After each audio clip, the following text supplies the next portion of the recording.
Hey everybody, what's up and welcome back to today's video guys. And today guys, I'm going to be showing you how to transfer your Shopify store to another owner.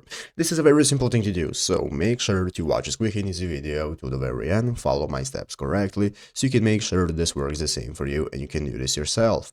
But yeah guys, let's get straight into it. So the first thing you want to do is to go ahead and open up the official Shopify website right here at shopify.com if you have not already, and after opening it up, you'll be greeted by this main page right here, which is the home page where you want to go ahead and log into your account in the upper right corner. So go ahead and log into your account, after which now you can access this home page where at the left side of the screen we can get started with accessing all the settings we have, such as home, orders, products, and so on. These are all the sections that can help us edit our store. And now let's go and see how to get started with transferring the store ownership. Basically guys, as you can see right here at the left side screen, in the bottom of the page we have the settings option. We want to click on settings. After clicking on settings, it's going to open up this new settings menu where we can take a look at all the settings we can access right here, such as general, plan, billing, and so on. But basically guys, what we want to do if we want to transfer ownership is go ahead and click the users and permission button right here. Click on users and permission, and this is now going to open up this new menu where you can get started with transferring the store owner to another person. So as you can see, we can click the transfer ownership button right here, after which in this new menu that appears now we can go ahead and input who the new owner is.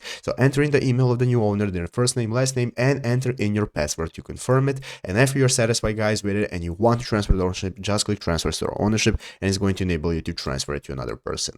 But yeah guys, basically it's easy as that. So I hope this video was helpful. If it was, make sure to leave a like, subscribe to the channel. So you guys, thanks for watching, take care, and bye.